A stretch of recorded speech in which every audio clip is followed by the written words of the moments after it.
Void Caller, Chapter 1, The Distress Signal. The hum of the mining laser was a dull thrum against the backdrop of absolute silence. Elias Thorne, his face illuminated by the flickering blue glow of the control panel, felt the familiar ache in his chest, a phantom limb where Lena used to be. 3 months. 3 months since the asteroid collision, since the comms signal had cut out, leaving only the echoing silence of grief in its wake. 3 months of clawing through the endless monotony of asteroid mining, a hollow existence punctuated only by the rhythmic pulse of his life support and the relentless grind of his work. Tonight, however, the silence was different. A static hiss, faint as a whisper on the edge of hearing, snaked its way through the usual cosmic background noise. His ears, attuned to the subtle shifts in the hum of his equipment, picked up the anomaly immediately. He adjusted the filters, his heart drumming a frantic rhythm against his ribs. The hiss grew stronger, morphing into a distorted cacophony of sounds, a broken symphony of screams and crackling energy. His hand tightened around the datapad, his knuckles white. He amplified the signal, his breath catching in his throat. The distortion lessened, revealing something chillingly familiar. It was a voice, weak and fractured, yet undeniably hers, Lena's voice. Elias, help me. The words were fragmented, stretched thin by the vast distance. Yet each syllable pierced him like a shard of ice. He felt a cold dread crawl up his spine, a stark contrast to the usual comforting weight of his thermal suit. Tears welled in his eyes, blurring the already indistinct image on his monitor. It was a trick of the ear, a cruel joke played by the unforgiving void, he told himself. But even as he reasoned it away, a desperate hope bloomed in his weary heart. The signal was faint, the origin unknown, but the implication was clear. Lena somehow was still alive. The possibility, however improbable, consumed him. It was a lifeline in the desolate ocean of his despair. He had to find her. He had to. He ignored the rational voice screaming warnings of reckless abandon, the voice reminding him of the perils of deep space exploration, the inherent dangers of venturing into the unknown. He ignored the nagging doubts, the whispers of his own sanity, the cold fear gripping his soul. The signal's source wasn't listed in any stellar charts, an uncharted expanse beyond the known boundaries of human exploration. The coordinates, however, pulsed with a stubborn persistence. An unexplored asteroid field lay beyond his current sector, a hazardous journey with little hope of survival, yet Elias felt an inexplicable pull, driven by an emotion stronger than fear, stronger than logic, grief. The vastness of space pressed in on him, an oppressive weight that mirrored the crushing grief in his heart. He looked out the viewport of his mining vessel, the stars scattered across the black canvas like diamonds strewn across velvet. The cold, indifferent beauty of it all only served to amplify the loneliness that gnawed at his soul. His mining equipment, his usual sanctuary, felt like a cage, a confinement within an even larger, more terrifying prison of solitude. The familiar comfort he used to derive from his work was replaced with a sense of claustrophobia and suffocation. The metallic clang of the machinery, now a jarring reminder of his isolation, he felt the crushing weight of his loneliness. The silence, once a comfort, now felt like a threat, an ominous silence pregnant with unseen horrors. He powered up his escape pod, his hands shaking slightly. The metallic scent of the pod, normally reassuring, filled him with a sense of impending doom. He activated the navigation system, entering the uncharted coordinates, his heart pounding in his chest. As the escape pod launched, the ground beneath him vanished, swallowed by the inky blackness of space. He was thrust into a void that mirrored the emptiness within him, a vast expanse of stars that offered no comfort, no solace. Just the relentless cold of the universe and the burning weight of his sorrow. He was alone, hurtling towards an unknown destination, driven by the faint hope, the desperate prayer of a broken man. The hope, however frail, was fueled by the haunting echo of a voice that whispered of reunion, of a chance to heal, a chance to escape the cold emptiness that had become his reality. But the universe, in its infinite indifference, held no such guarantees. The signal, Lena's voice, was a siren's call, luring him towards a darkness far deeper, far more terrifying than he could ever imagine. He continued his journey, his mind a turbulent sea of grief and desperate hope, his body racked with exhaustion, but the unwavering beacon of Lena's voice guided him. The journey itself was a harrowing ordeal. Navigation through the asteroid field was treacherous, each rock a potential death sentence, each near miss sending a jolt of adrenaline through his system.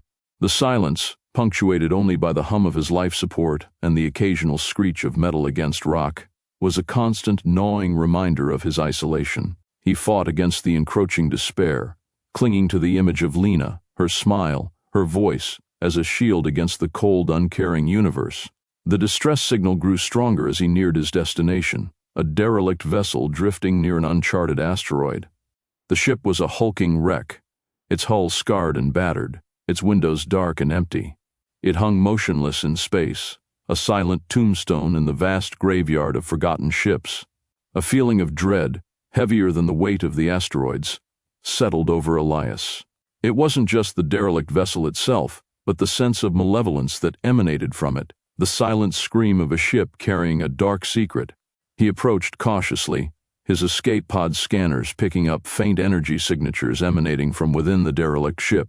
The scanners registered anomalies, unusual energy readings that defied logical explanation. The closer he got, the stronger Lena's voice became, but it was laced with an undercurrent of something else, something alien, something terrifying. It was a distorted version of her voice, a haunting echo of his beloved Lena, a whisper of something else, something that was not Lena. As his escape pod docked with the derelict ship, a chilling wave of cold washed over him, as if the very air itself had been drained of warmth. The silence within the ship was absolute, a vacuum that sucked the air from his lungs, a void that threatened to swallow him whole. It was the kind of silence that whispered secrets in your ear. He knew this derelict ship held something terrifying. The airlock hissed open, revealing a dimly lit corridor that twisted into darkness. He stepped inside, the metallic clang of his boots echoing in the cavernous space, a sound that seemed to amplify the silence, making it even more profound. He felt the familiar weight of his thermal suit, meant for the harsh environment of space, now weighing him down, a constant reminder of his vulnerability. The air tasted of decay and dust, a metallic tang that clung to the back of his throat. The flickering emergency lights cast long, distorted shadows, turning familiar shapes into menacing silhouettes. He activated his helmet lamp, its beam cutting through the gloom, revealing decaying machinery, rusted pipes, and shadowy corners that seemed to conceal things best left unseen. His breath hitched in his chest. He was alone, not just in the vastness of space, but also in the eerie silence of this derelict ship, trapped in a labyrinth of metallic death. The escape pod's docking clamps engaged with a metallic clang, the sound swallowed instantly by the suffocating silence of the derelict vessel. It was a silence deeper than the vacuum of space, a silence that pressed against Elias's eardrums, a palpable weight that threatened to crush him. He felt a prickling unease, a premonition of something wrong. This wasn't just the quiet of disuse, this was the silence of a tomb, heavy with the weight of untold horrors.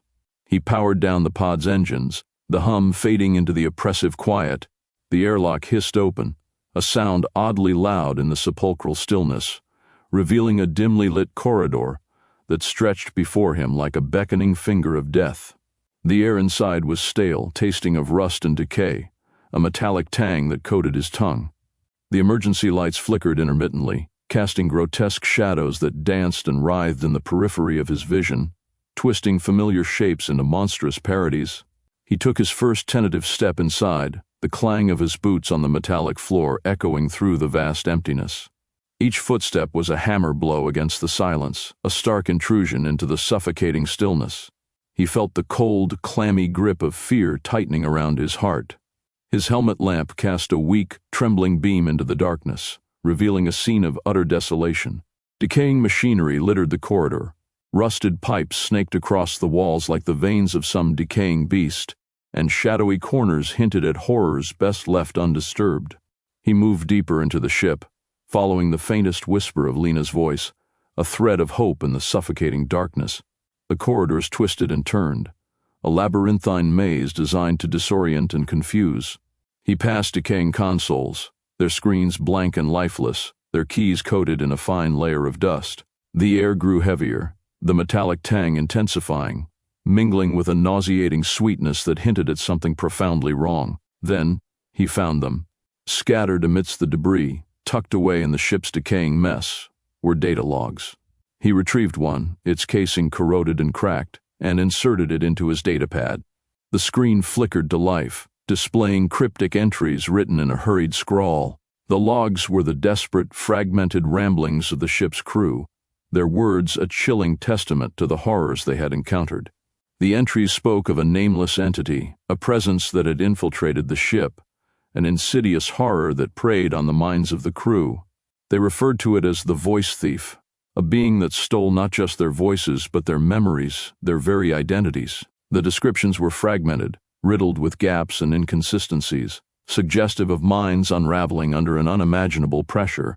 Elias read of crew members becoming shadows of their former selves, their personalities replaced by a chilling emptiness, their voices becoming distorted whispers that echoed with the sound of the creature's presence. One entry, written in a frantic scrawl, spoke of a terrifying entity that haunted the ship's corridors, its voice a siren's call that warped the reality of those who heard it. The writer described a sensation of being watched, of having their memories slowly erased, replaced by the terrifying presence. They spoke of their own voice slowly becoming distorted, echoing with the creature's unsettling presence, losing their own individuality and morphing into a terrifying being they never wanted to become. Another entry described horrifying hallucinations, grotesque illusions that danced in the flickering emergency lights, tormenting the crew with visions of their deepest fears. There were also accounts of sudden and inexplicable memory loss, of events that seemed to vanish from their minds without a trace. The crew's words grew increasingly frantic, their sentences becoming fragmented, their descriptions turning into incoherent ramblings, a desperate plea for help that was never answered. The logs ended abruptly, the last entry a frantic, unfinished sentence, ending with a chilling scream that was cut short as the log file ended. Elias shivered, a cold dread crawling up his spine. The silence of the ship seemed to deepen, the darkness to grow more menacing, the weight of the unseen entity pressing down on him. He continued his search, moving deeper into the ship's decaying innards, each step a gamble, each shadow a potential threat. The ship seemed to breathe around him, its silence a living entity, its metallic bones groaning under the weight of its own decay. He passed rooms filled with decaying equipment, its once sleek design now twisted and corroded, bearing the mark of a violent and unseen struggle. He found a medical bay, its instruments rusting, its walls stained with an unidentified substance. The sight filled him with a cold dread, the air thick with the sense of something deeply wrong. He moved on, his heart pounding in his chest, a drumbeat against the heavy silence. He couldn't shake off the feeling of being watched, of being scrutinized by something unseen, something malevolent. He found a mess hall, its tables overturned, chairs scattered, as if a struggle had taken place there. The air hung heavy with the scent of decay and something else, something acrid and unsettling. He felt the icy grip of fear tightening around him, the silence pressing in on him, as if the ship itself was holding its breath, waiting to unleash some unspeakable horror. The eerie silence was broken only by the low hum of his life support system, a constant, reassuring presence in the heart of the terrifying gloom. Yet even that hum seemed to amplify the silence, to make the stillness even more profound, to highlight the isolation that gripped him. Each breath he took echoed in the vast spaces, a stark reminder of his vulnerability. He was a single, fragile being in the heart of a decaying ship, lost in the uncaring void of space, surrounded by the silent evidence of unimaginable horrors. He continued his journey, driven by a mixture of hope and fear, his resolve hardening with each step he took into the depths of the ship. The faint whisper of Lena's voice guided him, yet it was now laced with a chilling undercurrent, a dissonant note that suggested something was deeply wrong, something sinister. The echoes of Lena's voice were not purely hers. There was an alien cadence, a sinister overtone, a whisper that felt almost invasive. The closer he got to the source of the signal, the stronger the feeling grew that Lena's voice was not only faint, but fractured, not only distant, but distorted, as if it were being filtered, changed, manipulated by something other than space itself. The voice thief, the log entries had called it. He began to suspect that Lena's signal was not a beacon of hope, but a trap, a lure, a terrifying invitation into a darkness far beyond comprehension. The ship was not just derelict, it was haunted, possessed by something malevolent. something that stole not just voices, but souls. And Elias, driven by grief, was walking straight into its clutches. The corridor opened into a larger chamber, the air thick with the scent of decay and something else, something indescribably alien. It wasn't a smell he could place, not exactly rotten nor metallic, but something that burrowed into his senses, a primordial fear that resonated on a level deeper than conscious thought. The emergency lights flickered erratically, casting the chamber in a strobe-like dance of shadow and light, highlighting the grotesque patterns of corrosion on the walls. A thick layer of what looked like cosmic dust coated every surface, a fine, glittering powder that seemed to absorb the light, leaving the chamber shrouded in a perpetual twilight. Then he saw it. At first it was a shimmer at the edge of his vision, a barely perceptible iridescence in the gloom. He blinked, thinking it was a trick of the light, a hallucination brought on by fatigue and stress. But then it shifted, coalescing into a faint, glowing mist, a bioluminescent fog that seemed to pulse with a life of its own. It was beautiful, in a horrifying, alien way. Tendrils of light snaked through the chamber, weaving intricate patterns that shifted and writhed like living things. And then it spoke. It wasn't a voice, not exactly. More of a whisper, a suggestion, a faint echo at the periphery of his hearing. At first it was indistinguishable, a mere murmur. But as he watched, the mist seemed to grow denser, the whispering growing louder, clearer. And then he heard it. A fragment of Lena's voice. Elias. It whispered, the sound laced with a strange, ethereal quality that both comforted and terrified him. It was Lena's voice, yet somehow not. It lacked the warmth, the vibrant energy he remembered, replaced with a chilling coldness that sent shivers down his spine. The voice was a ghostly imitation, a perfect echo stripped of its soul. The fog swirled closer, its tendrils reaching out like grasping fingers. As it neared, he began to see images within it, fleeting glimpses of memories shared with Lena, their first meeting, a shared laugh, the bittersweet joy of their brief time together before the mission. Each memory was a knife twist, a reminder of his loss, of the cruel, empty space Lena now occupied in his life. The fog played on his deepest emotions, manipulating them, twisting them into a painful symphony of joy and agony, hope and despair. The claustrophobic confines of the ship amplified the effect. The decaying walls, the rusting machinery, the suffocating silence, all conspired to trap him in a vicious cycle of hope and despair. The whisper of Lena's voice, both familiar and utterly alien, became an inescapable torment, a siren song luring him deeper into the heart of madness. He was alone, trapped not just in a derelict spaceship, but in a cage built of grief, memory, and the chilling presence of the voice thief. The fog pulsed, its light growing brighter, intensifying the already oppressive atmosphere. He stumbled back, desperate to escape the relentless onslaught of memories and whispers. He was losing himself in the swirling vortex of the past, the present, and some disturbingly alien future. The bioluminescent fog filled his senses, not just auditory or visual, but also olfactory and tactile. It was as if the very essence of Lena's memories was permeating his being, twisting his perception, warping his sense of reality. He tried to resist, to cling to reason, but the fog's relentless advance was too powerful. He reached out, his hand passing through the ethereal mist, feeling the chill of the cosmos on his skin. The fog responded, its light growing brighter as he touched it, the whispers turning into almost intelligible words, snippets of conversations, fragments of songs, moments from their shared history.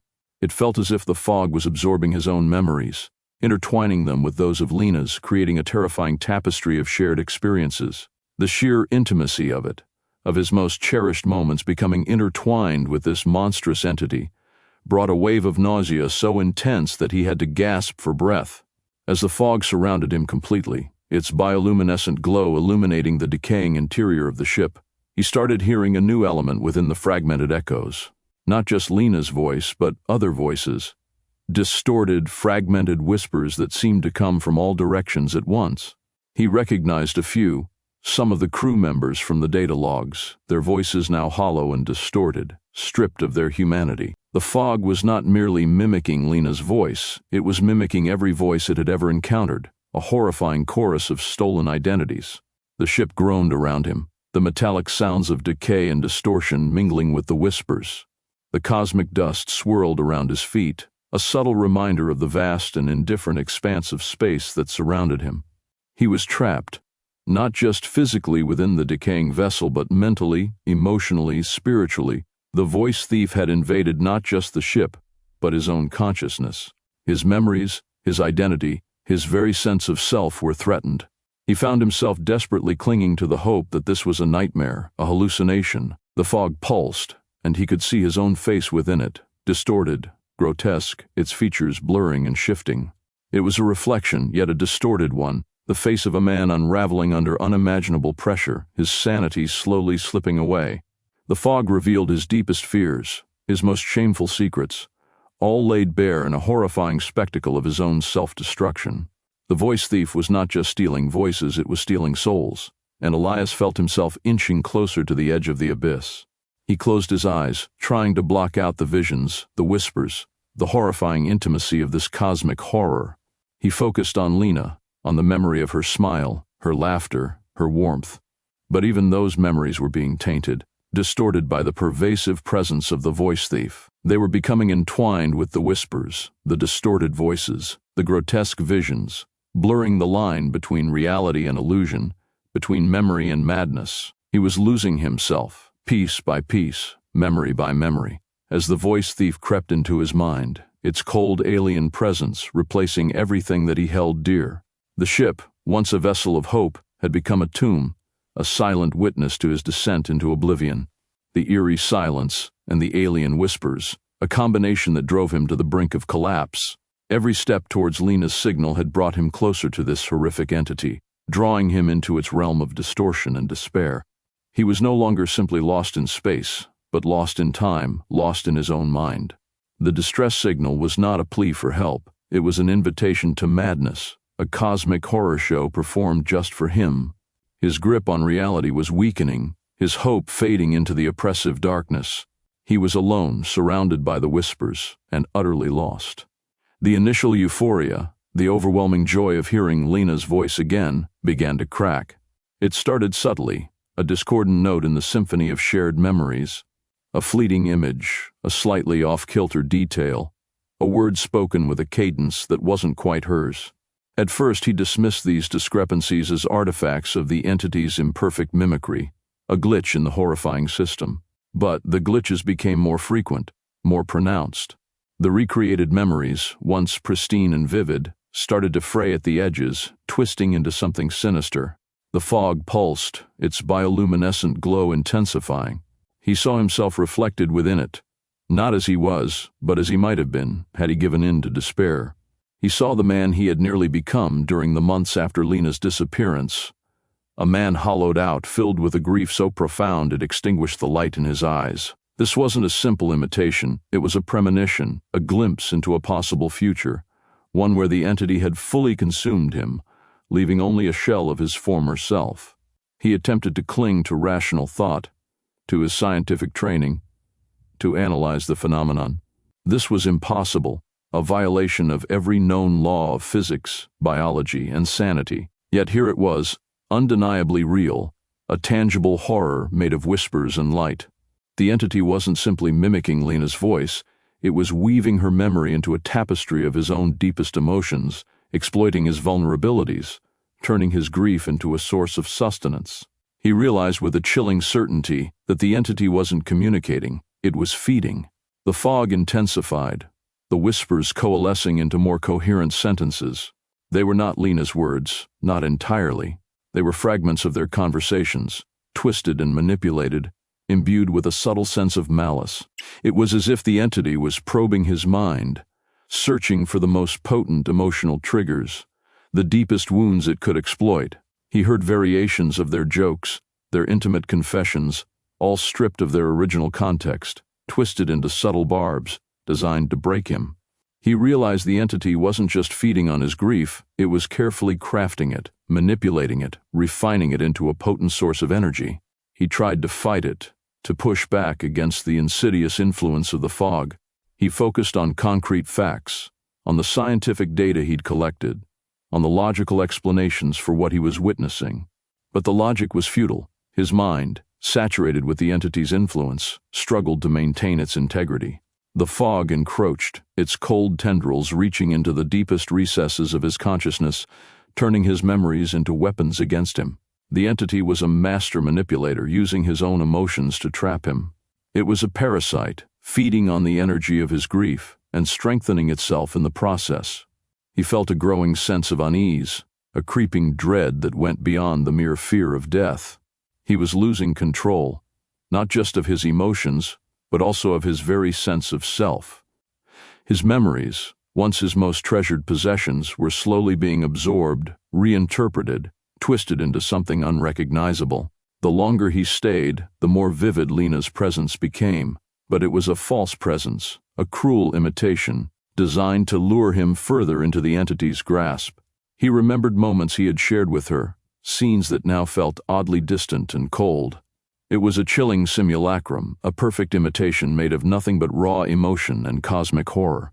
His scientific mind, accustomed to logic and reason, struggled to comprehend the reality before him. It was a paradox, an impossible contradiction that shattered his worldview. The entity was a violation of everything he had been taught, a testament to the sheer incomprehensibility of the cosmos. He was trapped in a psychological cage built of his own memories and a manipulative alien intelligence that was feeding on his pain. He remembered the distress signal, that initial beacon of hope that had drawn him to this derelict vessel. It was not a call for help, he now realized, but an invitation, a lure for the desperate and the bereaved. It was a testament to the creature's uncanny ability to manipulate the human psyche, to exploit our deepest fears and vulnerabilities.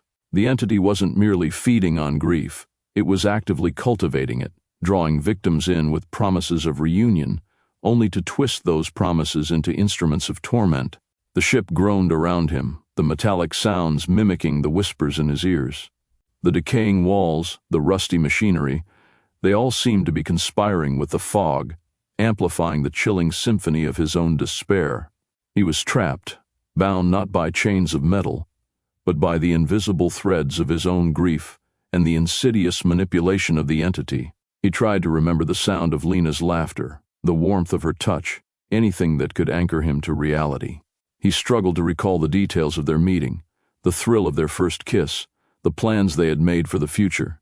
Yet the memories were becoming increasingly blurry, laced with the echoes of the entity's whispers. It was as if his own recollections were being subtly warped, rewritten by the insatiable cosmic predator.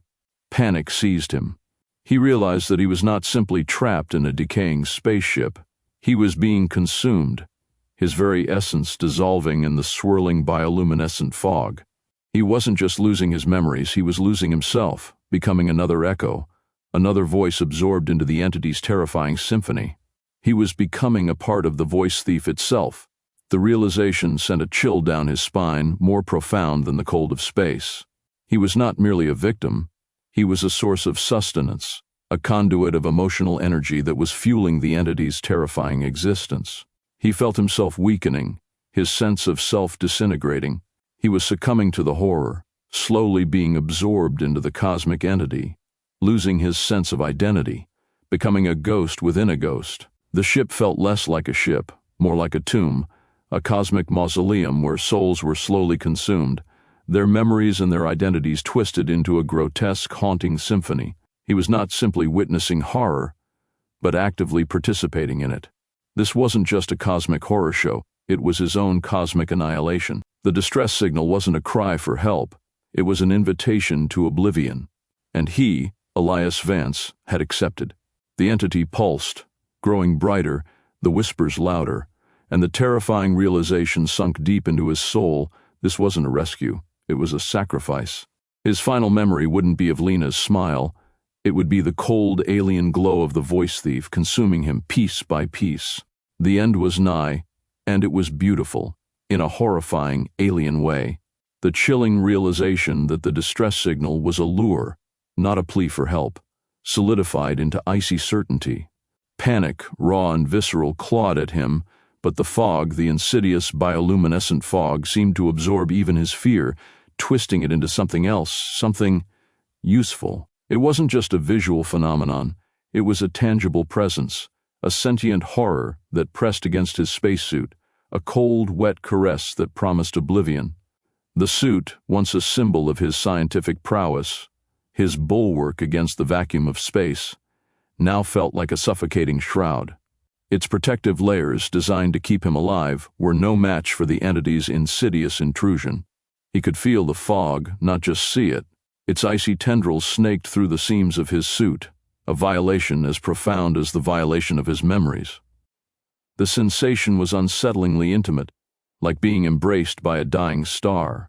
It was both suffocating and exhilarating, a paradoxical experience that warped his perception of reality. The air inside his helmet, once crisp and regulated, now carried the faint scent of ozone and something else, something alien, something faintly floral yet utterly repulsive, like a decaying blossom from a nightmare planet. His breath hitched in his throat, a sound swallowed by the relentless whispers that echoed within the suit itself, not just in his ears, but vibrating directly against his bones. He tried to focus, to recall his training protocols, the emergency procedures for compromised life support, but the fog, the relentless, consuming fog, blocked his thoughts. The hallucinations intensified. Fragments of memories flashed before his eyes. Lena's laughter, the sun warming their faces on a summer beach, the way she used to tuck a stray strand of hair behind his ear. But these memories were corrupted, distorted, each moment tainted by an alien presence. The beach was now a desolate black sand expanse under a sickly yellow sun. Her laughter was tinged with a melancholic echo, replaced by a chilling, high-pitched whine that resonated in his very core.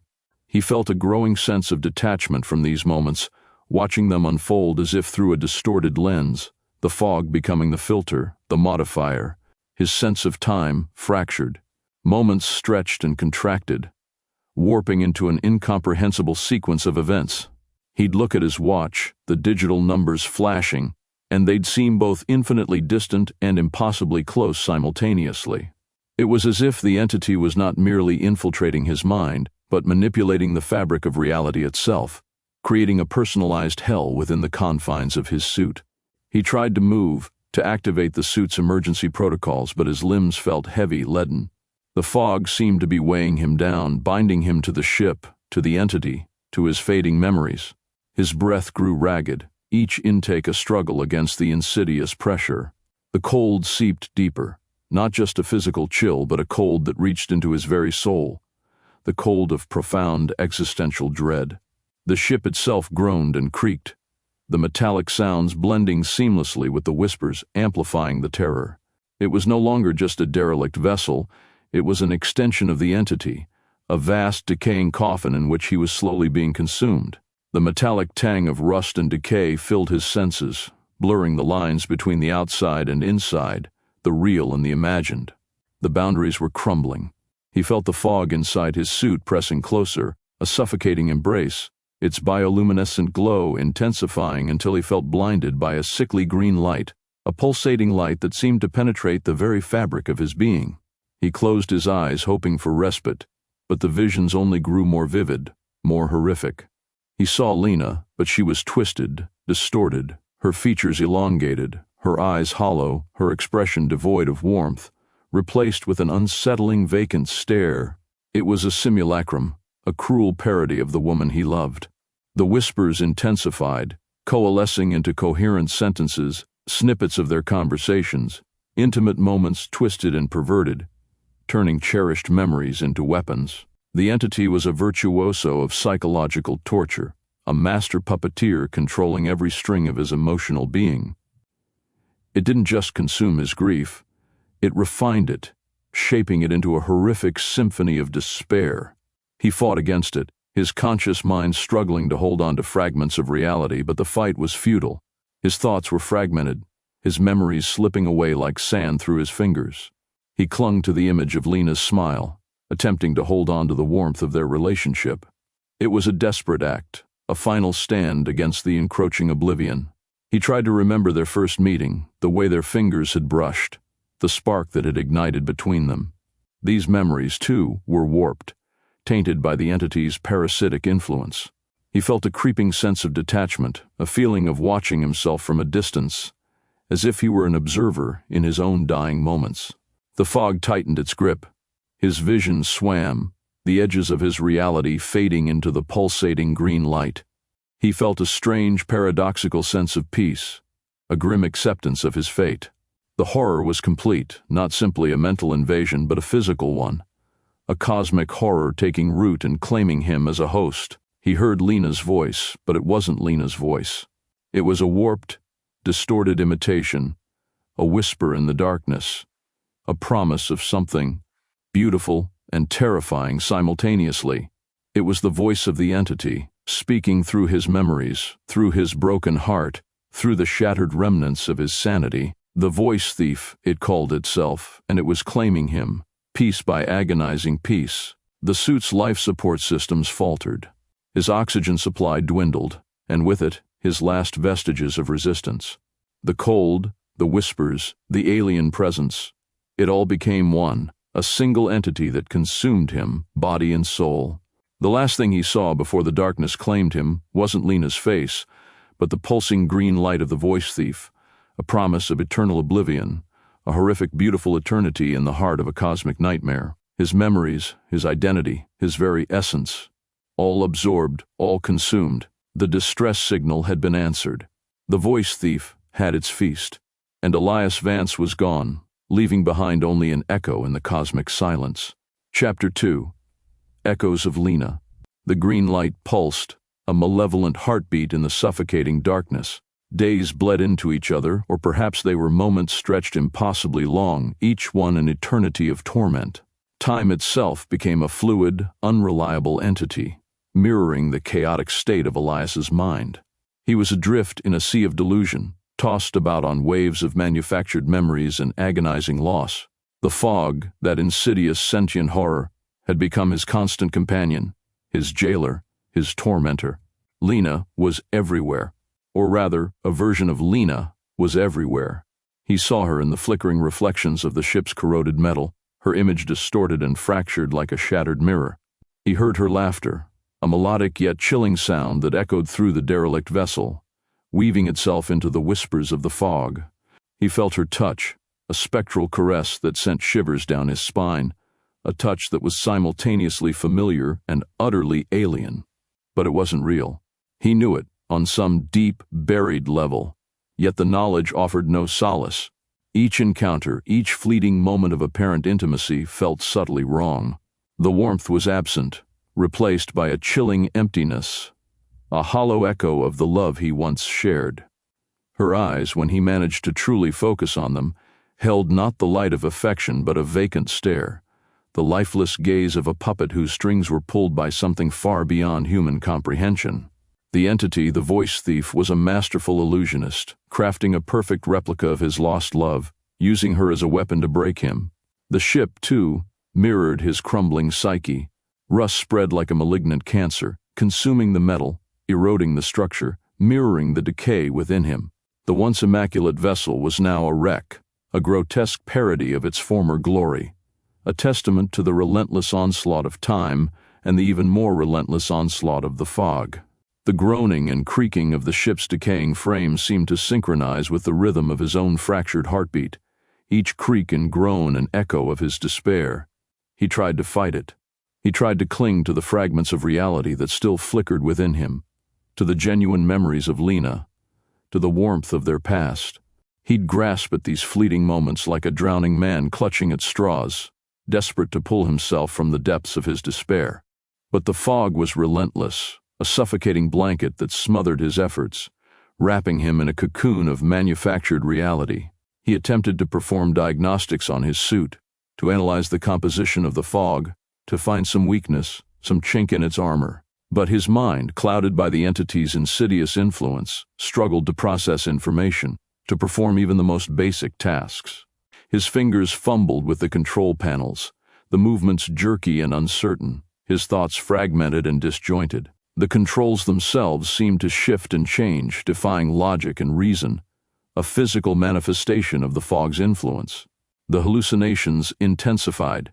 Lena appeared not only in the reflections but also in the darkness, at the edge of his vision, always just out of reach, a phantom limb of his memories. She whispered his name, a sound both seductive and terrifying, luring him further into the labyrinth of his own mind.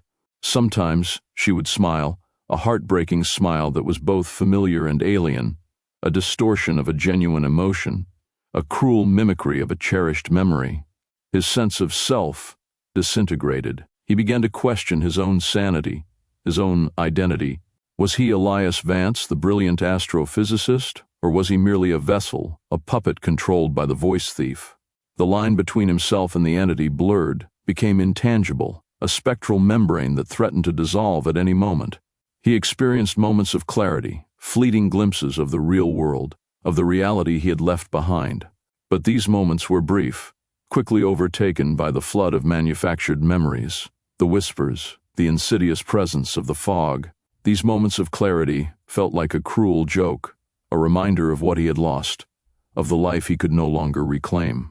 The ship's deteriorating environment reflected his deteriorating mental state. The air grew thick with the stench of decay, a foul mixture of rust, ozone, and the sickeningly sweet aroma of the alien flora that permeated the fog. He coughed, his breath ragged, his lungs burning, mirroring the burning torment in his soul. The walls seemed to close in, the metal groaning and creaking like the bones of a dying beast, a physical representation of his fragmented psyche. The fog wasn't just a visual phenomenon, it was a sentient entity, capable of manipulating his emotions, his memories, his very sense of self. It preyed on his grief, twisting it, amplifying it, transforming it into a weapon of unimaginable power. It fed on his despair, feeding its own insatiable hunger for suffering, creating a personalized hell designed to break him completely. His love for Lena, once his greatest source of strength, had become his greatest weakness. The voice thief had turned his love against him. He reached out to touch the spectral Lena, his fingers passing through her form like smoke. The coldness that radiated from her was not the coldness of the fog, but the coldness of death, of absence, of unfulfilled love. And then, in a moment of chilling clarity, he saw the truth. She wasn't Lena. Never truly Lena. The entity had simply mimicked her, recreated her, shaped her into a weapon, using the idealized version of her memory as a tool to break him. He was alone, truly and utterly alone, trapped within the suffocating embrace of the fog, haunted by a phantom that was both a specter of his lost love and a symbol of his own impending oblivion. The ship became his tomb, the fog his shroud, and the memories of Lena his eternal torment. The voice thief had won. It had stolen not only his memories, but his very soul. The green light pulsed, a malevolent beacon in the heart of a cosmic nightmare, and the echoes of Lena faded into the unending silence. He was gone, swallowed whole by the cosmic horror, leaving behind only the whispering chill of a broken heart and a derelict spaceship drifting silently through the unforgiving void. The green light pulsed, a relentless heartbeat in the suffocating darkness. Then, a crack, not in the ship's decaying hull but in the fog itself, a momentary fissure in the suffocating blanket of manufactured reality. A shard of clarity pierced through the haze, a brief, blinding flash of lucidity. He was Elias Vance, and this wasn't real. It was a terrifying realization, sharp and brutal, like a shard of ice in his soul. The phantom Lena, her face a beautiful, heartbreaking mask of sorrow, wavered. The chillingly sweet scent of alien flora momentarily lessened, replaced by the metallic tang of rust and ozone. His mind, for a fleeting moment, disentangled itself from the fog's insidious tendrils. His training, the years spent immersed in the cold logic of astrophysics, kicked in. He was a scientist, a problem solver. This wasn't just a hallucination, it was a phenomenon, an entity that could be analyzed, understood, and potentially defeated. He reached for the diagnostic panel on his suit, his fingers no longer clumsy and uncertain, but driven by a desperate, determined focus. The data stream flickered, the readings distorted and chaotic, mirroring the turmoil in his mind. But even amidst the noise, he saw patterns. The fog, he realized, wasn't merely a visual obscurant, it was a complex energy field, pulsating with an alien energy signature. Its influence seemed to intensify with his emotional turmoil, amplifying his grief, his fear, his despair.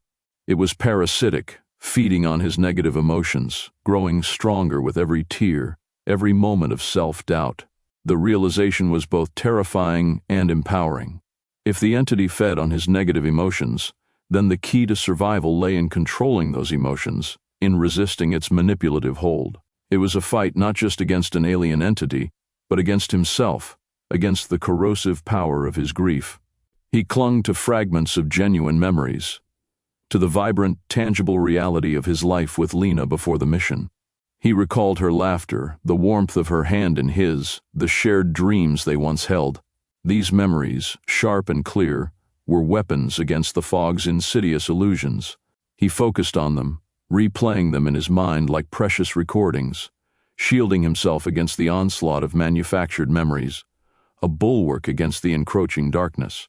The fight was exhausting, draining him of his remaining strength. The hallucinations persisted, but now they felt less real, their power diminished. The spectral Lena's smile seemed less seductive, more like a grotesque parody of affection, a hollow mimicry of a genuine emotion.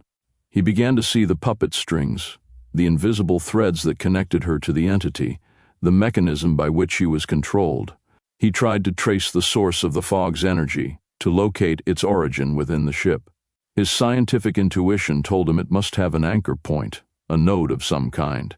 He moved through the decaying corridors, guided by fragments of data, by instincts honed by years of rigorous scientific training, searching for a weakness, a vulnerability in the entity's grasp. The ship itself seemed to respond to his efforts.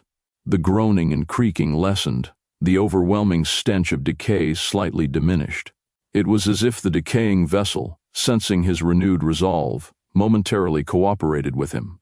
The rusting metal seemed to reflect his growing inner strength, his tenacious will to survive. He discovered a hidden compartment, concealed behind a panel that had loosened from years of decay. Inside he found a device, alien in design, pulsing with the same green energy that illuminated the fog.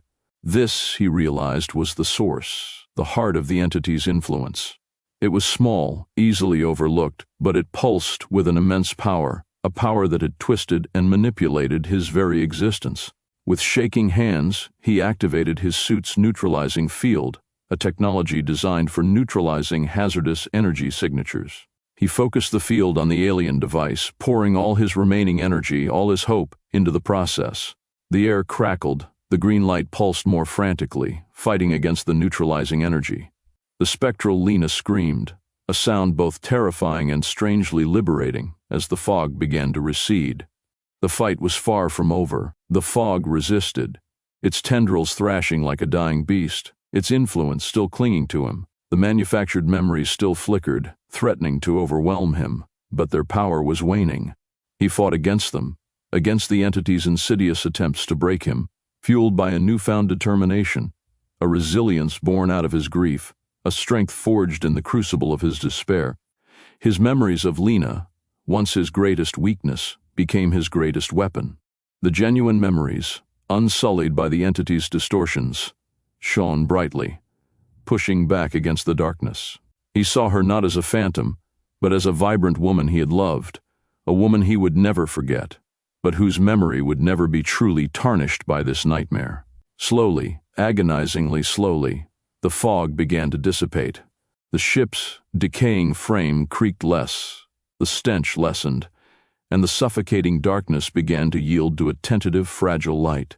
The green light pulsed one last time, and then faded into nothing, leaving behind only the echoing silence of the derelict vessel. The spectral Lena vanished, leaving behind only the echo of a lost love, a poignant memory freed from the entity's cruel manipulation. He was exhausted, drained, but alive. He was Elias Vance, and he had fought back. He was alone, yes, but no longer consumed by the haunting echo of a false reality. The victory tasted of ash and sorrow, but it was a victory nonetheless. He still had to escape, still had to face the cold, unforgiving expanse of space. But for the first time in an eternity, he faced it with a flicker of hope, fueled by the strength he had found within the darkness. The echoes of Lena, though painful, no longer held the chilling power of the voice thief, but instead were the faint whispers of a love that even cosmic horror could not fully erase. His journey was far from over, but the worst of it, the absolute terror of being entirely broken, was behind him. He survived.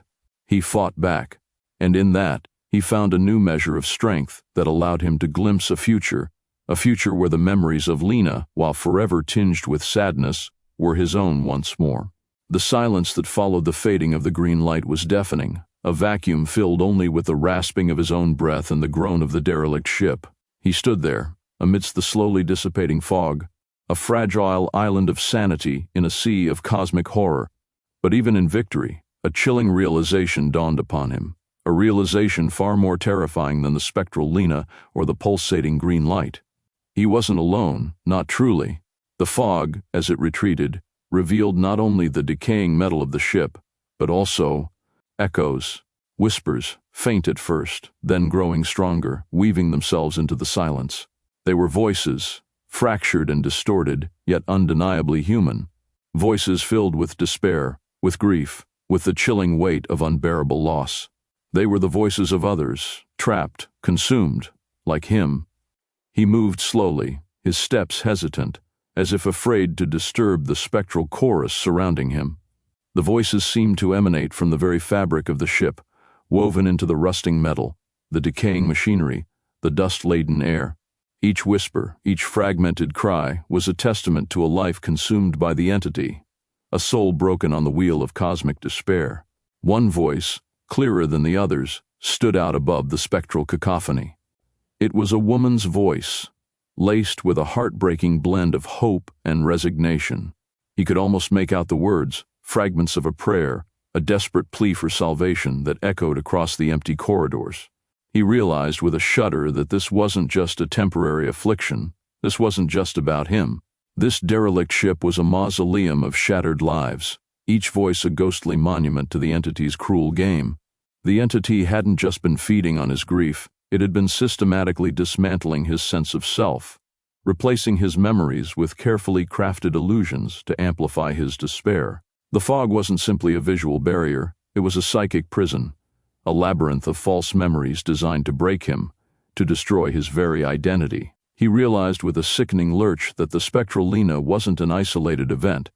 She was a recurring character in the grand horrific drama of this decaying vessel. Each victim was subjected to a personalized version of the same torment, a performance customized to exploit their most vulnerable emotions, their most profound losses. And then, he understood the loop, the horrifying, inescapable cycle. The entity didn't simply kill its victims.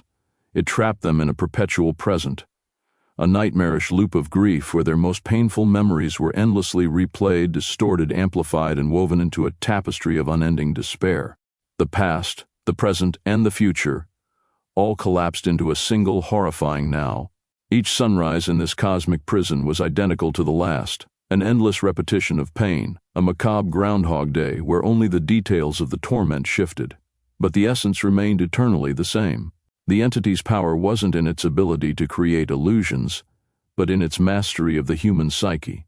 It targeted not just the body but the very soul, meticulously dismantling the victim's identity piece by piece, replacing genuine memories with skillfully crafted falsehoods that chipped away at the individual's sense of self. The constant barrage of false memories, each tailored to a specific trauma, worked like a slow, insidious poison, corrupting the mind and breaking the will.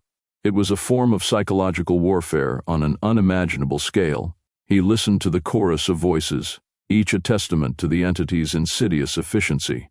One voice spoke of a lost child, the words a blend of grief and maddening delusion.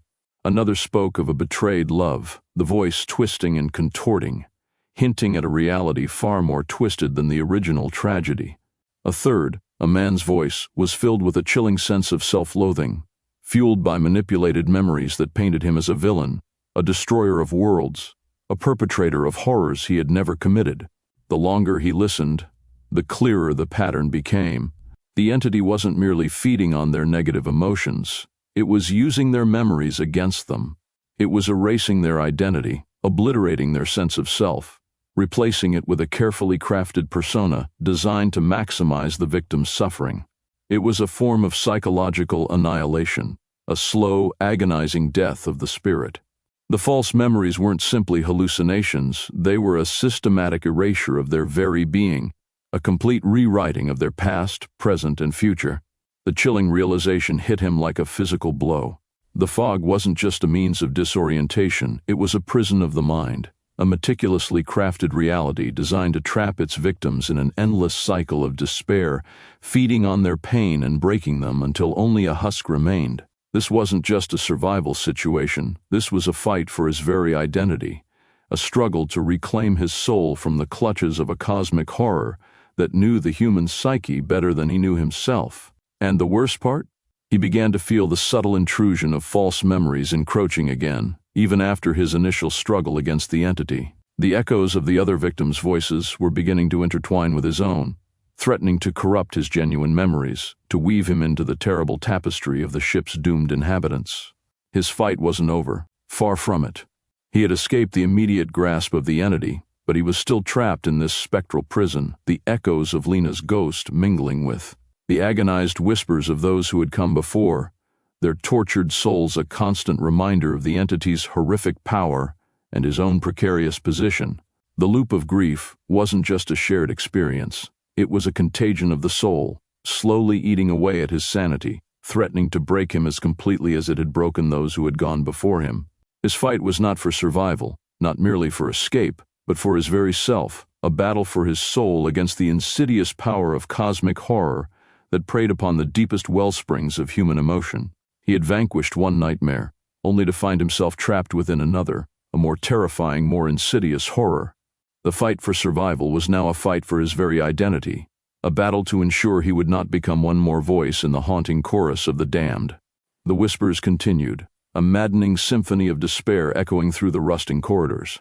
Each voice a fractured mirror reflecting a personal hell, a testament to the entity's chilling mastery over the human psyche.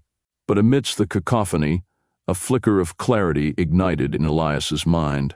It was a small spark, almost imperceptible, but it was there, a chink in the seemingly impenetrable armor of the cosmic horror. He noticed a pattern, a subtle rhythm to the spectral chorus. The intensity of the voices, the volume of their anguish, seemed to ebb and flow, not in a steady stream of torment, but in pulsating waves. There were moments, brief and fleeting, where the whispers softened, almost faded into silence. These were not moments of respite, they were moments of disruption. He began to correlate these brief lulls with his own internal state. When his own grief, his own pain intensified, the spectral chorus grew louder, more insistent. Conversely, when he managed to wrest himself from the clutches of despair, when he focused on something other than his loss, the voices faltered, their strength waning. This observation ignited a fragile hope. The entity, it seemed, wasn't merely a passive consumer of grief, it was an active participant, its power directly linked to the emotional intensity of its victims. Any disruption in the steady flow of negative emotions created a momentary weakness in its control, a brief crack in the psychic prison.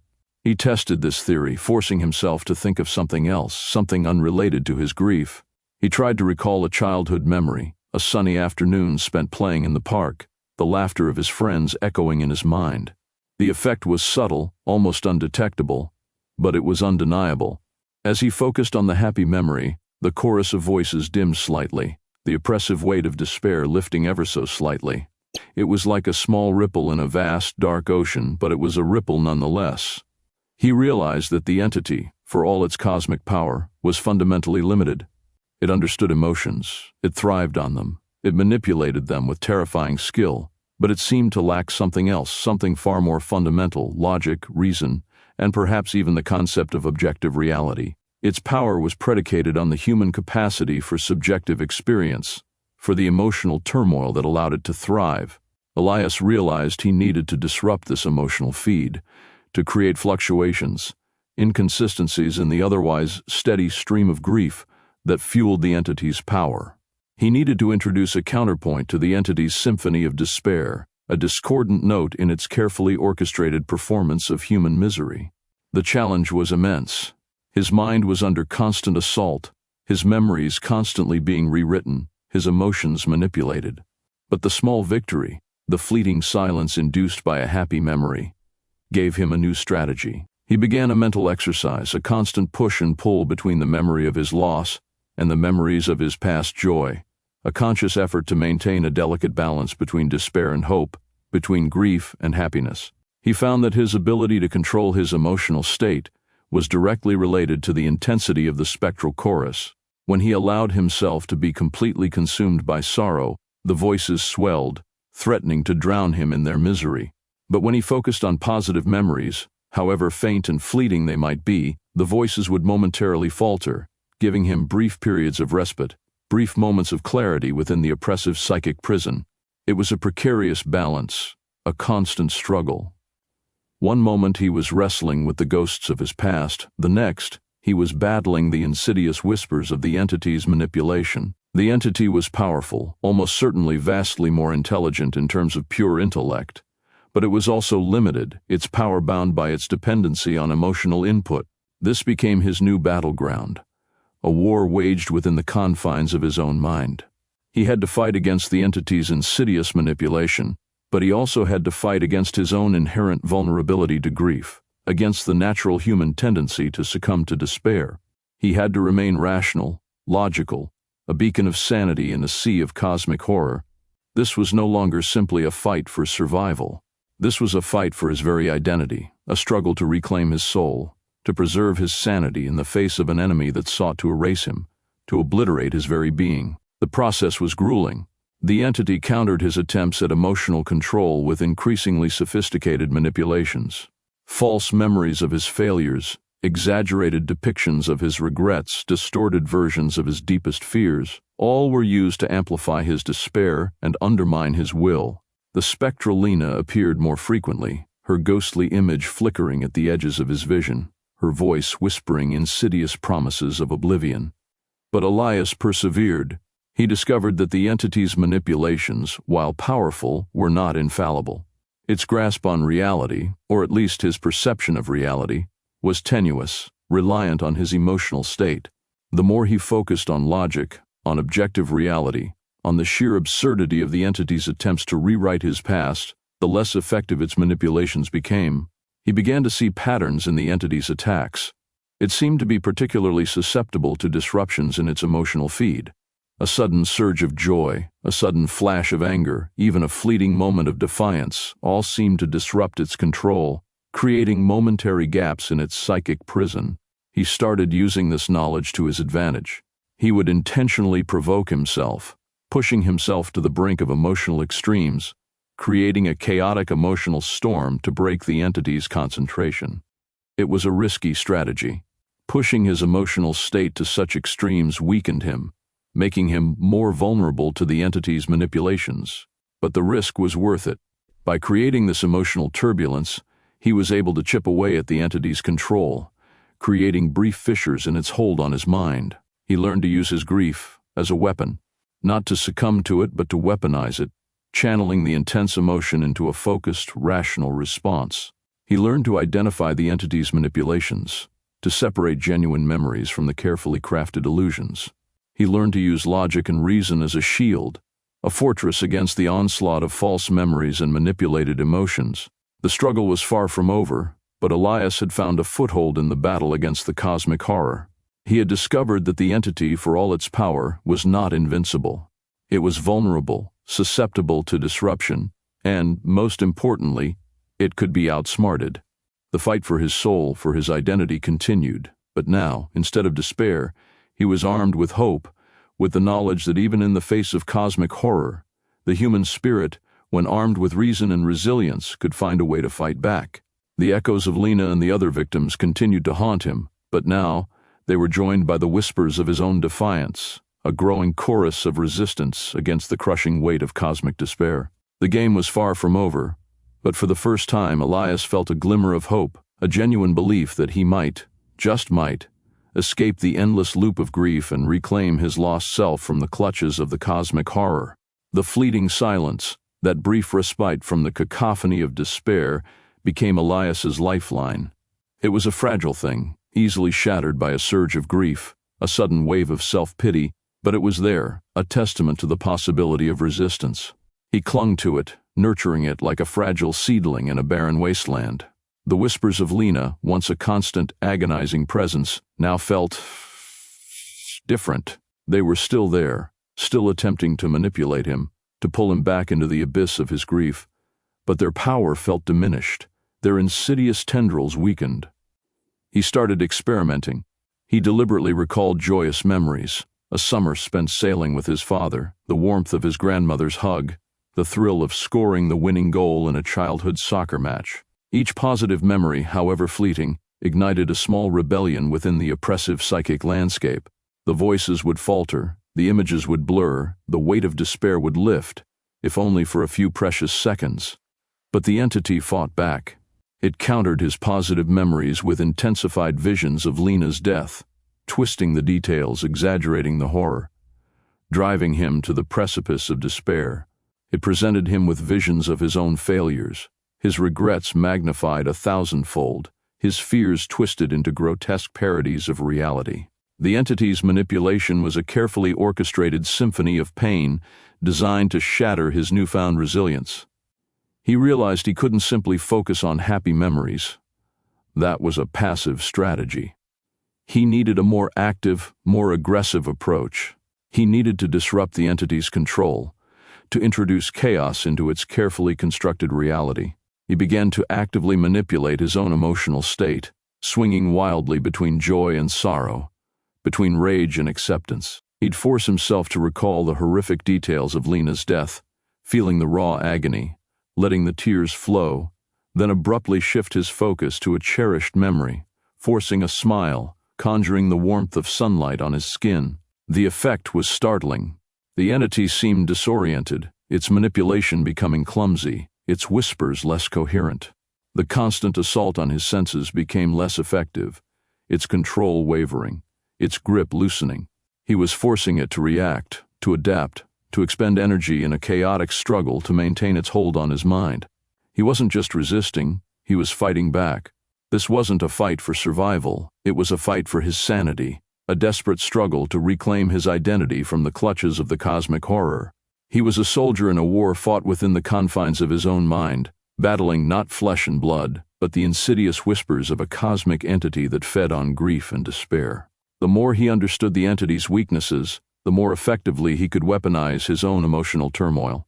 He began to identify patterns in its manipulation, a specific phrase repeated ad nauseum, a recurring image, a particular emotional hook designed to exploit a specific vulnerability. Once identified, he could use these patterns against it, disrupting its rhythm, anticipating its attacks. He even started to anticipate the entity's attempts at emotional manipulation. He learned to recognize the subtle cues, the slight shifts in the spectral whispers, the almost imperceptible changes in the visions it presented. He realized that the entity, for all its power, was ultimately limited by its reliance on his emotional responses. It was a parasitic entity, dependent on his pain, his grief, his despair. By disrupting his own emotional equilibrium, he could starve the entity, weakening its hold on his mind. The process was exhausting, an endless battle fought on the razor's edge of sanity. Days blurred into nights, filled with the constant struggle to maintain control, to fight off the waves of despair, to resist the entity's manipulative whispers. He pushed himself to the absolute limits of his endurance, sometimes surrendering to the crushing weight of grief, only to pull himself back from the brink, using his newfound understanding of the entity's limitations to regain his footing. His physical body was deteriorating. He was emaciated, his eyes sunken, his body racked with exhaustion, but his mind, his spirit, was hardening. The fear was still there, the grief was still raw, but now it was tempered by a newfound resolve, a fierce determination to resist, to fight, to survive. He began to see glimpses of the world beyond the entity's control. Small fragments of reality pierced through the fog of manipulation, a fleeting sight of sunlight filtering through a crack in the wall, the sound of distant birdsong, the scent of fresh rain. These were tiny beacons of hope, reminders that the world outside the psychic prison still existed, that escape might be possible. One day, during a particularly intense session of emotional manipulation, he experienced a breakthrough. He managed to maintain a clear, rational mind, even as the entity unleashed its most powerful assaults. He felt a distinct weakening in its control, a faltering in its whispers, a blurring in its manipulative visions. It was a watershed moment. He was learning to control the chaos, to use the very power the entity sought to exploit against it. He was turning his grief into a weapon, a tool to disrupt and ultimately defeat the cosmic horror. The echoes of Lena, the voices of the other victims, still persisted, but their power had waned. They were no longer a constant, crushing weight, but a nagging background noise in the ongoing battle for his sanity. He felt a growing confidence, a certainty that he could win this war. His escape wasn't just a possibility, it was a goal within his reach. The glimmer of hope had become a beacon, a guiding light in the endless darkness. The fight continued, but now, for the first time, Elias felt a sense of genuine optimism, a belief that he could indeed break free from the insidious grip of the cosmic horror. Chapter 3. Escape from the Loop. The flickering emergency lights cast long, distorted shadows across the cramped confines of the escape pod. Elias's ribs ached with each ragged breath, his body a testament to weeks of relentless mental warfare. The escape pod, meant for two, felt like a coffin. The metallic walls pressed in on him, mirroring the crushing weight of his grief. He knew he was playing a desperate game, a gamble with his sanity and his life. His plan was audacious, bordering on suicidal, to starve the entity by suppressing his grief, a feat that seemed impossibly cruel even to him. He had identified a pattern, a subtle rhythm in the entity's manipulation. It fed on the peaks and troughs of his emotions, the sharp rises and falls of his despair and hope. It thrived on the chaos, the instability, the raw emotional energy he generated. His previous strategy of controlled chaos, while effective in weakening its grip, was unsustainable. He needed a more radical approach, a way to disrupt its feeding cycle entirely. His plan was simple in concept, brutally difficult in execution. He would shut down his emotions. He would become a blank slate, a void. He would deny the entity its sustenance, its very lifeblood. He would become nothing. The thought sent a shiver down his spine, a wave of fear so profound it threatened to unravel his carefully constructed resolve. The entity had always fed on his pain, his loss, his grief for Lena. To suppress those emotions was to deny himself a fundamental part of his being, to extinguish the very flame that fueled his spirit. It was a form of self-mutilation, a psychic suicide. He closed his eyes, focusing on his breathing, trying to regulate the erratic rhythm of his heart. He employed the meditative techniques he'd learned years ago, desperately clinging to the fragile remnants of his inner peace. He focused on his breath, counting each inhalation and exhalation, attempting to still the tempest within. Each breath felt like a victory against the encroaching tide of despair, a small rebellion against the entity's omnipresent control. The whispers started subtly, faint at first, like the rustling of leaves in a distant forest. They began to coalesce, growing in intensity, twisting and turning, becoming Lena's voice, his mother's voice, a chorus of despair echoing through the confined space of the pod. They weaved tales of horror, reminding him of the details he tried to bury deep within his heart. Lena's final moments, the chilling coldness of space, the unfathomable agony of her death. He felt the tears welling up, the muscles in his face tightening, his body trembling with suppressed sobs. The entity was testing him, probing for weaknesses in his carefully constructed emotional dam. He held firm, clenching his fists, digging his nails into his palms, fighting the overwhelming urge to succumb to the torrent of grief. The pain was physical, a burning, searing agony that radiated from his chest, spreading through his limbs, making it hard to breathe, his vision blurring. His resolve was tested to its limits. He repeated a mantra, a simple phrase he'd chosen for its neutrality, its emptiness: nothing. Nothing. Nothing. It was his shield, his armor against the relentless assault of the entity's emotional manipulation. He could feel the entity's frustration, a palpable shift in the atmosphere, a subtle change in the intensity and tone of the whispers. It was struggling, fighting to maintain its grip, its power waning as he refused to provide the emotional fuel it craved. The visions it conjured, previously vivid and horrifying, became blurry, distorted, less potent. The colors seemed to fade, the sounds muted, the emotions dulled. He was winning. The physical toll was immense. His body felt like it was breaking down. The lack of sustenance, the sleep deprivation, the constant mental strain pushed him to the very edge of his physical endurance. His head throbbed, his vision blurred, and his limbs felt heavy, leaden.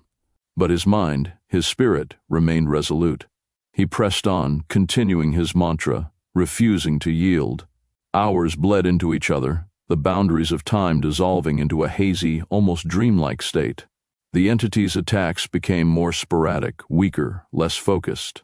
The whispers faded to a low, almost inaudible murmur, the visions dissolving into a chaotic swirl of meaningless images. He could feel the entity's hold loosening, its grip weakening.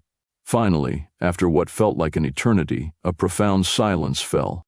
It wasn't the silence of peace, but the silence of emptiness, a void where the constant barrage of emotional manipulation once reigned supreme. It was the silence of a starving beast, its appetite unsatisfied.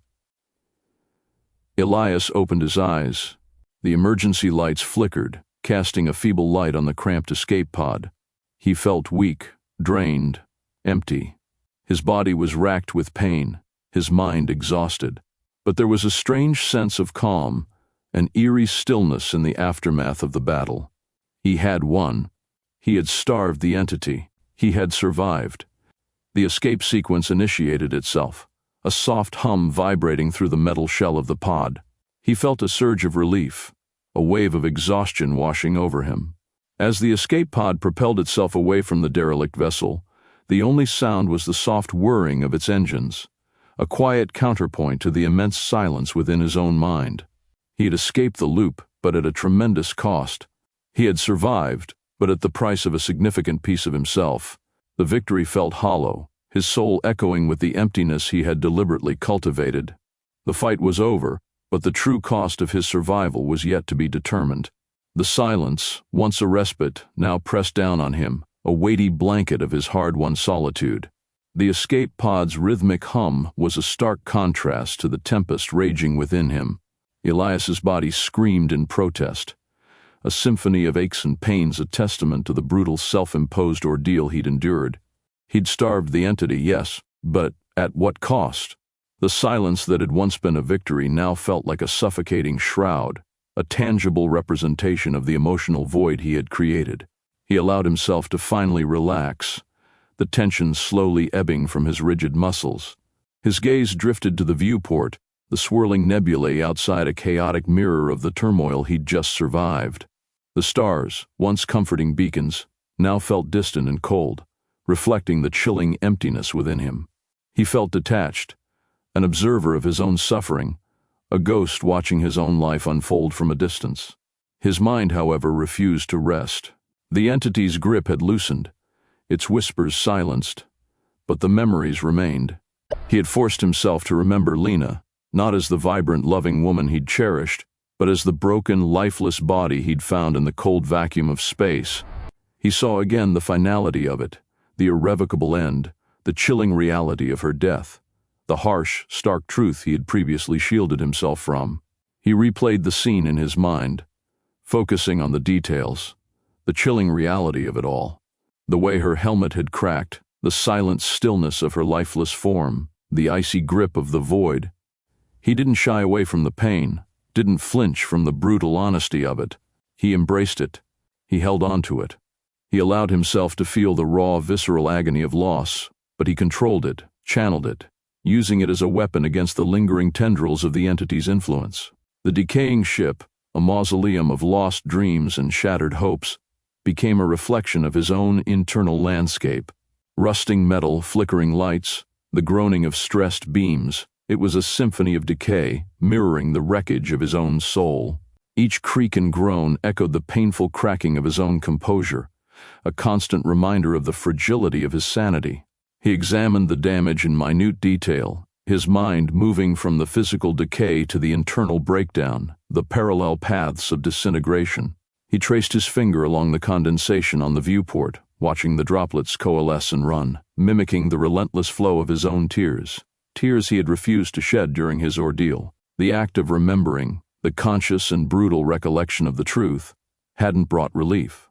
It had been a grim and desolate undertaking, a slow, deliberate dismantling of the idyllic image of Lena, replacing it with the harsh and unforgiving reality of her absence.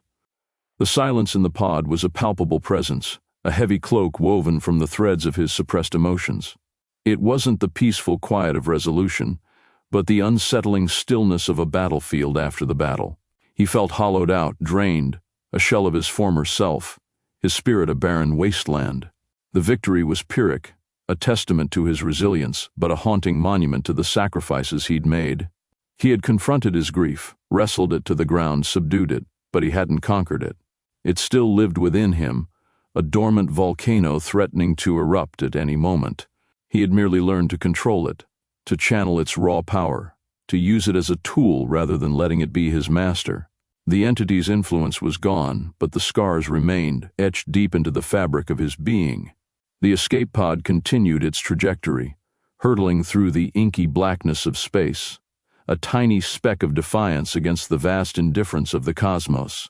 Each passing moment brought him closer to safety, to a potential return to normalcy, yet the weight of his emotional desolation continued to press down on him. The future stretched before him, an uncertain landscape populated by the ghosts of his past and the lingering echoes of the cosmic horror he had faced. The physical exhaustion gnawed at him, a constant companion to his mental fatigue. He felt a deep, bone-tired weariness, a pervasive sense of depletion that extended beyond the physical. The escape pod, his temporary sanctuary, felt less like a life raft and more like a tomb, a vessel carrying him to a destination he wasn't entirely certain he wanted to reach. The prospect of returning to Earth, to a life without Lena, was daunting. The thought of facing a future where her absence would be a constant gnawing ache filled him with a despair he couldn't quite process.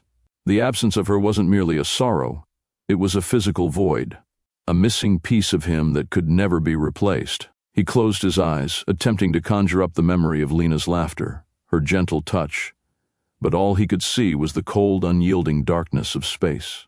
He had faced his grief, but he hadn't processed it, hadn't allowed himself the luxury of mourning.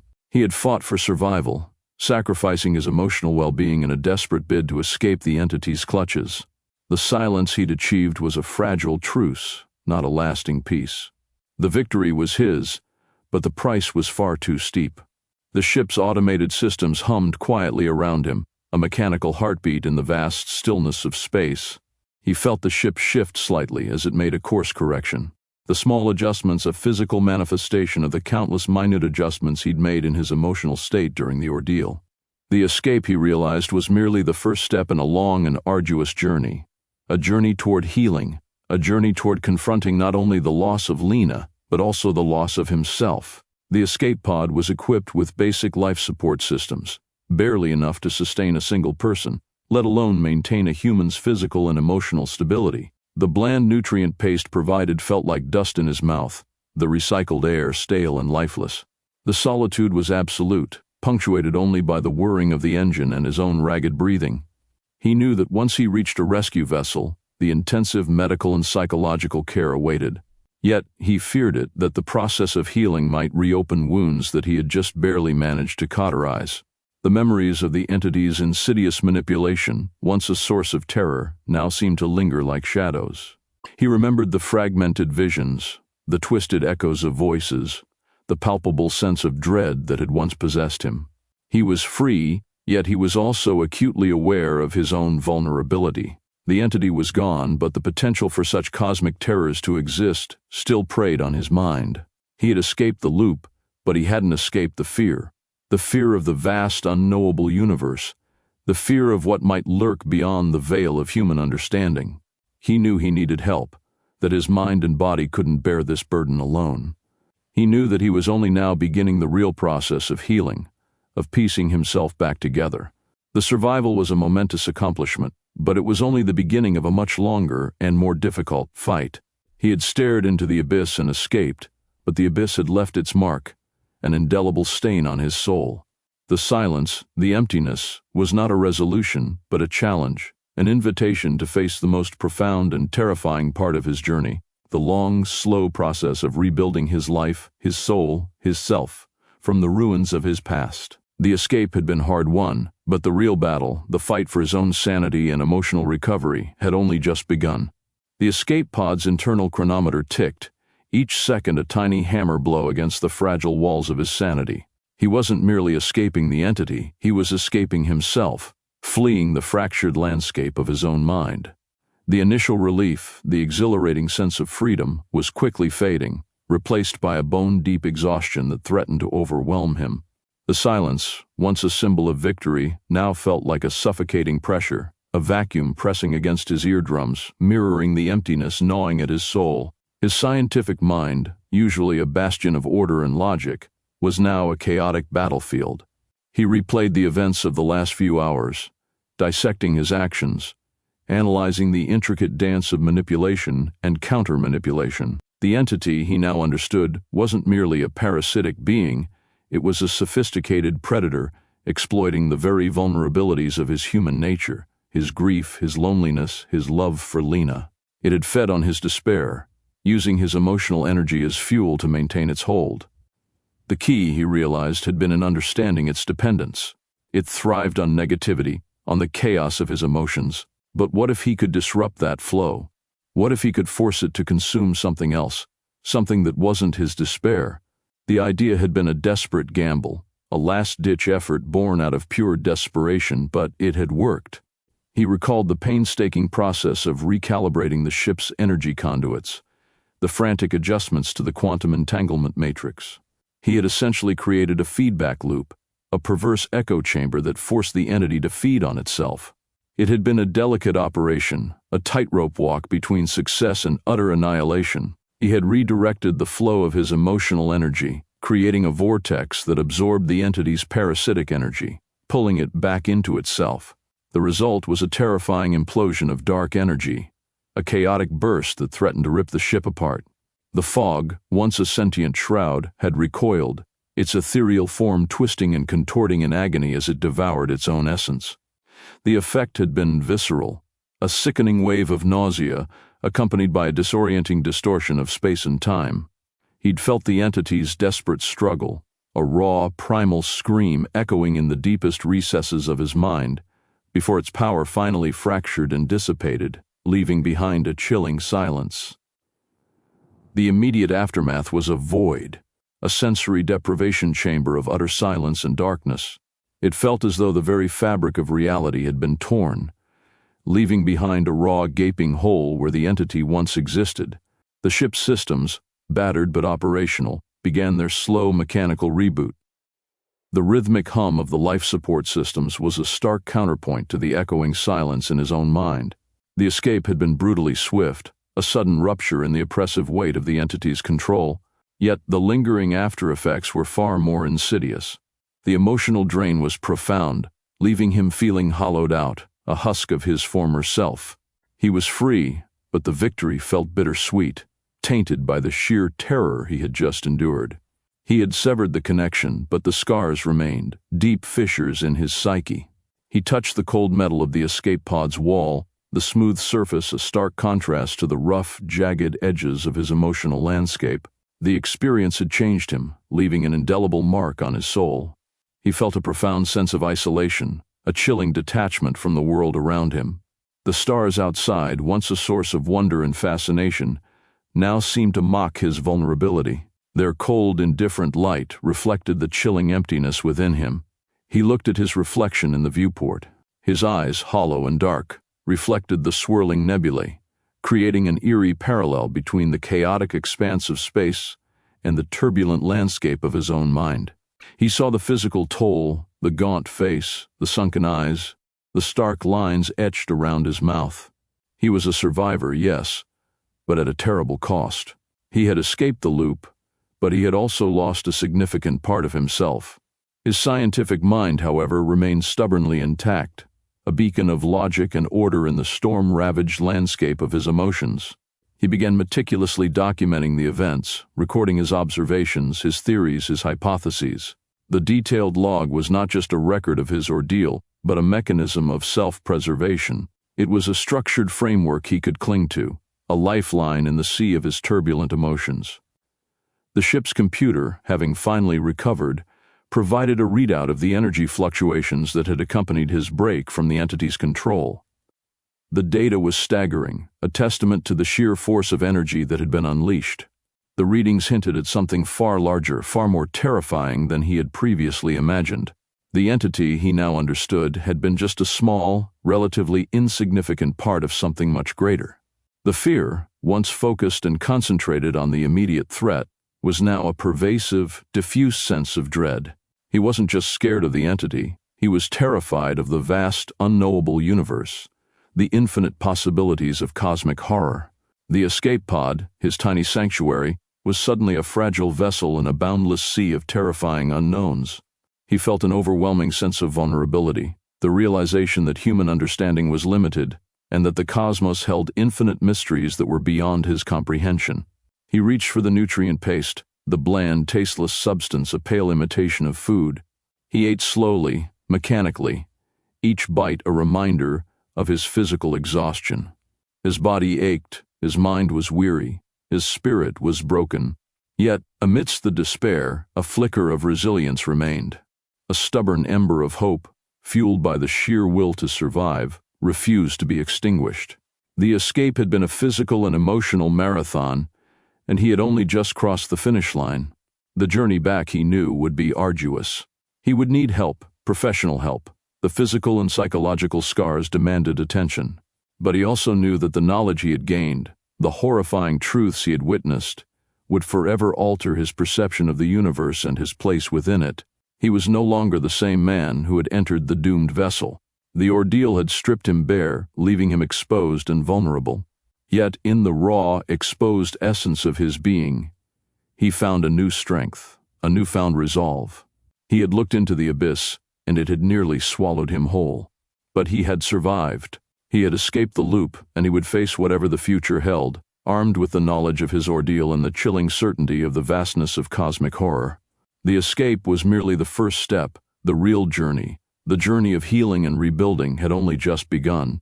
The silence of space was now a challenge, a reminder of the vastness of the unknown, but also an invitation to forge a new path, a new life, from the ruins of his shattered past. He would survive. He had to. For Lena. For himself.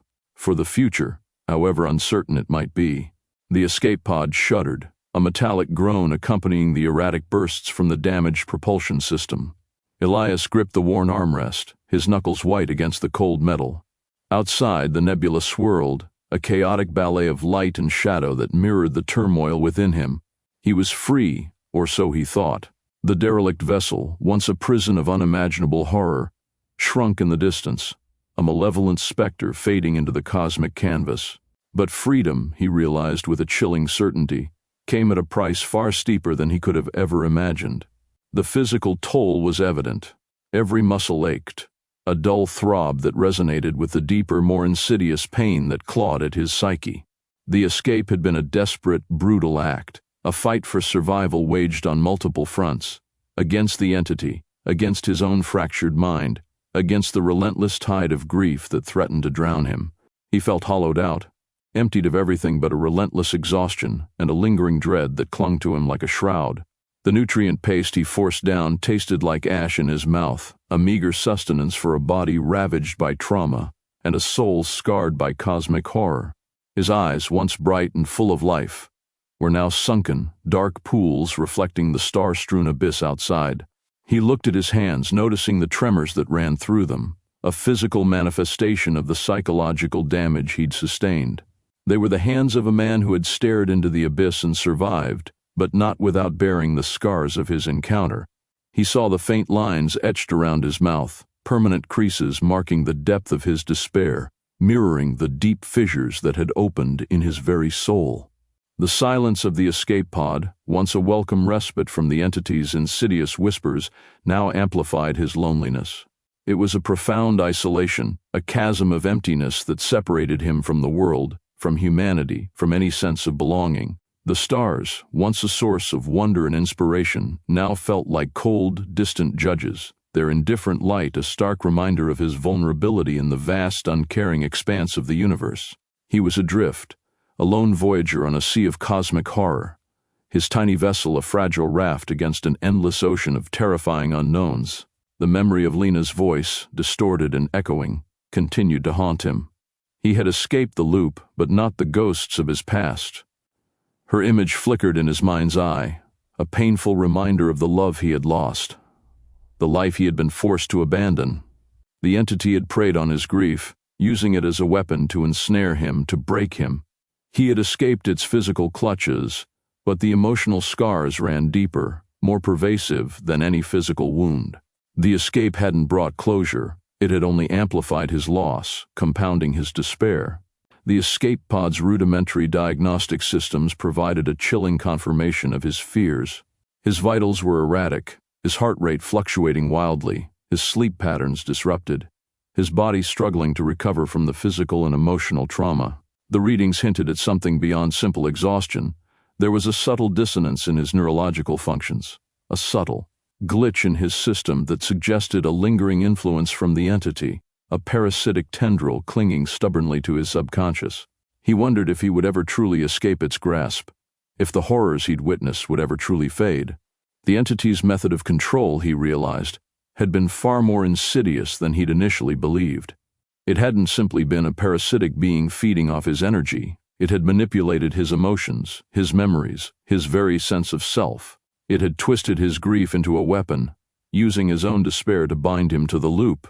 The escape had been a brutal severance, a violent tearing away from its control, and the resulting trauma was profound, pervasive, and deeply disturbing. He feared that the psychological damage might be irreparable, that the phantom echoes of Lena's voice and the crushing weight of his loss would forever haunt him. The escape pod's computer, still struggling to recover from the chaotic energy surge during the escape, offered fragmented data on the entity's true nature. It wasn't merely a singular being, it was a node, a fragment of something far larger, far more ancient, and exponentially more terrifying. The data suggested a network, a vast, interconnected web of similar entities spanning vast swaths of the cosmos. The implications were horrifying. He had escaped one node, one loop, but an infinite number remained, poised to ensnare unsuspecting victims in their macabre web of grief and despair. The thought was a chilling reminder of his own vulnerability. He had faced cosmic horror head-on, survived a brutal encounter with an otherworldly predator, yet he was still acutely aware of his own insignificance in the face of the vast, uncaring universe. He was a lone speck of consciousness adrift in a boundless sea of darkness, his existence as fragile as a dewdrop in a cosmic storm. The fear, now unfocused and diffuse, was a gnawing sense of existential dread. The universe, he realized, was far more terrifying than he had ever imagined. His scientific mind, that bastion of logic and order, struggled to comprehend the sheer scale of the cosmic horror he had witnessed. He had trained himself to look for patterns, to find order in chaos, but the events he'd experienced defied rational explanation. He documented his ordeal meticulously, hoping to impose a structure, a semblance of order on the chaos, but the words on the page felt inadequate, a feeble attempt to contain the immense, terrifying reality of his experience. He needed help, professional help, but the thought of explaining his experience to others filled him with a profound sense of unease. Would anyone believe him? Would anyone understand the depth of the cosmic horror he had encountered? The escape, he realized, was only the first step on a far longer, more arduous journey. He had escaped the physical loop, but the emotional and psychological scars remained, deep gaping wounds that would take time, maybe years, to heal. He had a long road ahead, a road paved with uncertainty, with the constant threat of the unknown, with the lingering trauma of his ordeal. He was free, yes, but his freedom felt more like a reprieve than a victory, a temporary respite before the next, inevitable confrontation. The universe, he now knew, was a place of immense beauty and terrifying horror, and humanity, in its fragile vulnerability, was merely a fleeting flicker in its vast, uncaring expanse. The escape had cost him everything: his peace of mind, his emotional stability, his sense of security in the universe. But it had also given him something in return, a chilling understanding of the vastness of cosmic horror and the fragility of human existence. He had stared into the abyss, and the abyss had stared back, and in that terrifying confrontation, he had found a new strength, a new resolve. He would survive. He had to, not just for himself, but for Lena, for the memory of her, for the future, however uncertain and terrifying it might be. The silence of space was his new challenge, his new reality, but also his opportunity to forge a new path, a new life, from the ashes of his shattered past. The escape had been won at a terrible cost, but the battle was far from over. The journey had just begun. The shuttle's landing was rough, jarring Elias back to a reality far less forgiving than the sterile confines of his escape pod. The harsh glare of the landing bay lights assaulted his eyes, still accustomed to the soft ethereal glow of the nebula. He stumbled out, the recycled air of the station a stark contrast to the vacuum of space. His legs felt weak, unsteady, the aftermath of his ordeal still clinging to him like a second skin. The faces around him were blurry, indistinct, their expressions a mixture of curiosity and concern that he couldn't quite decipher through the fog of exhaustion and trauma. He was surrounded by the comforting familiarity of humanity. Yet he felt an overwhelming sense of alienation, an insurmountable gulf separating him from these faces, these people who couldn't possibly comprehend the horrors he had witnessed. They saw a gaunt, disheveled miner, smelling faintly of ozone and despair. They didn't see the man who had stared into the abyss and emerged scarred, forever changed. He mumbled something about needing medical attention, his voice raspy, his throat sore from days of barely surviving on nutrient paste. The medical team was efficient, if detached, performing routine checks, their professional demeanor failing to mask the underlying suspicion in their eyes. He cooperated, letting them examine him, letting them take blood samples, but his mind was miles away, adrift in the swirling chaos of his memories. The entity's whispers, though fainter now, still echoed in the recesses of his consciousness, a persistent, insidious reminder of the horrors he had escaped. Days bled into weeks. The physical wounds healed, but the psychological scars remained, raw and throbbing, a constant, aching reminder of his ordeal. Sleep offered little respite. His dreams were haunted by Lena's spectral face, her voice a haunting echo in the dark corners of his mind. He found himself flinching at sudden noises, his senses heightened, perpetually on alert for a threat that might or might not exist in this seemingly safe environment. He tried to talk, to explain, to share the burden of his experience, but his words were met with skepticism, polite nods, and sympathetic but ultimately dismissive glances. He described the loop, the entity, its insidious control, the vast network it was part of, a cosmic horror that defied human comprehension. His colleagues listened, their expressions shifting from polite interest to thinly veiled concern, then to outright disbelief. They saw a man broken by the rigors of mining, a man driven to madness by isolation and stress. They saw a victim of fatigue, not a survivor of cosmic horror.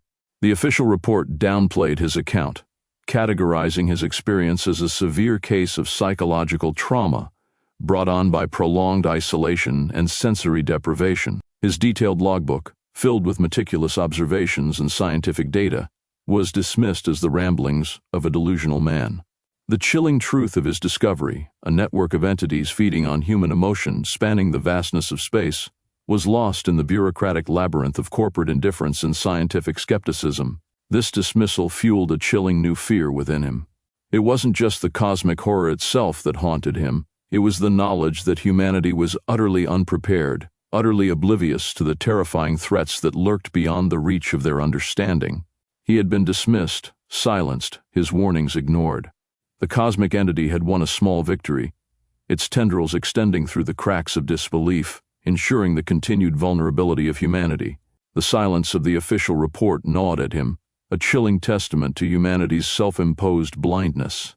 The universe, he knew, was teeming with wonders and terrors beyond imagination, and humanity, comfortable in its self-constructed bubble of scientific certainty, was woefully unprepared for the terrifying realities that lay beyond. Driven by a desperate need to warn others, Elias began to write, pouring his experience onto countless pages. He wrote of the loop, its mechanics, the insidious nature of the entity, its ability to exploit grief and despair. He meticulously documented his escape, the physical and psychological toll it had taken, and the terrifying implications of what he had discovered. He painstakingly analyzed the fragmented data he had salvaged from the derelict vessel, adding his own scientific perspective, hoping to impose order on the chaos. He knew his words might never reach the right audience, might never be believed. He knew that his warnings might fall on deaf ears, his desperate pleas dismissed as the ravings of a traumatized man. But he couldn't live with the thought of humanity remaining unaware, oblivious to the cosmic horror that threatened to engulf them. He tried to contact other scientists, to share his findings, his warnings. But their responses were met with the same skepticism, the same polite dismissiveness, the same patronizing concern.